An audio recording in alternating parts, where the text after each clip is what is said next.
Okay, let's see if we can make this happen here. I don't know how I'm gonna hold this phone. Oh, you know what? I got a heck of an idea.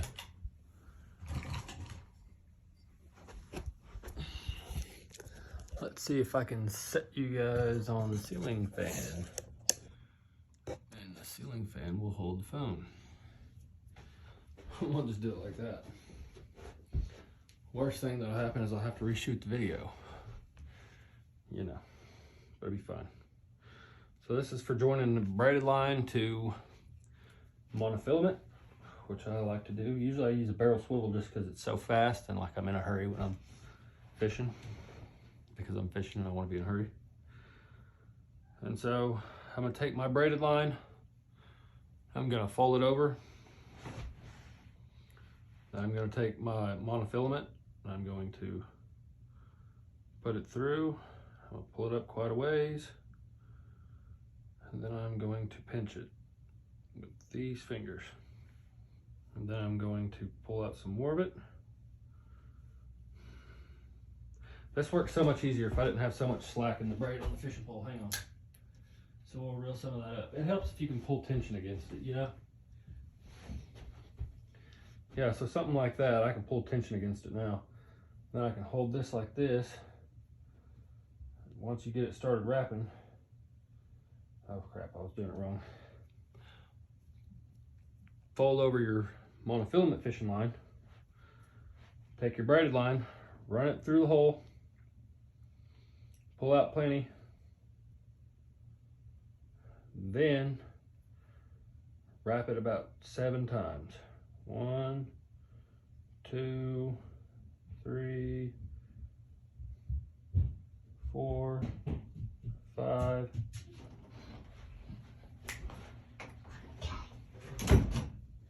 6, 7. And then what you're going to do is you're going to start wrapping it back up that same piece of line. 1, just kind of pinch it between your fingers. 2, 3, 4, 5, 6, 7. And now I'm going to come in on the opposite side. It goes through this side of the loop. So I'm going to put it back through this side of the loop. And then I'm going to kind of wet everything down. And I'm just going to pull it so.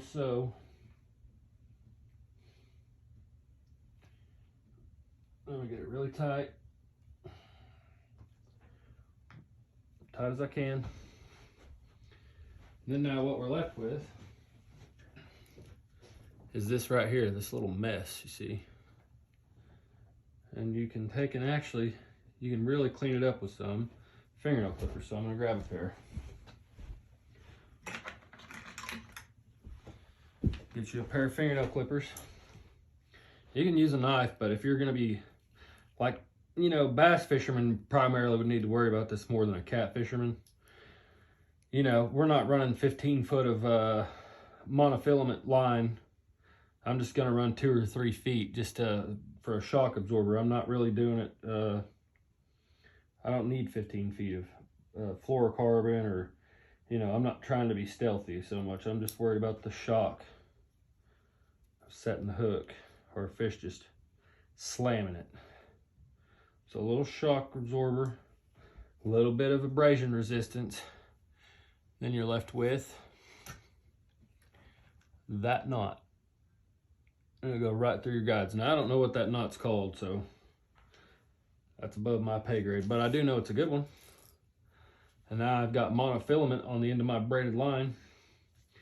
And you know, I do use this for bass fishing too, but not like the pros or nothing like that. I will use 30-pound test main line and like 12-pound test monofilament, probably 2 foot long. And the reason I do that isn't even because like I said, I'm not trying to be stealthy. The places I fish, the fish don't care.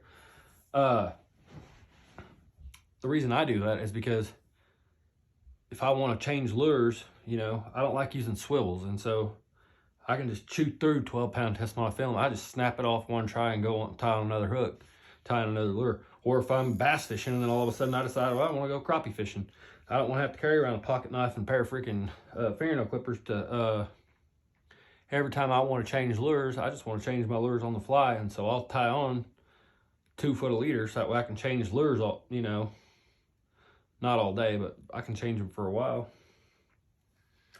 But anyways, there you have it. And you get that sensitivity of the braid with the benefits of having 2.5 foot of mono. Love it.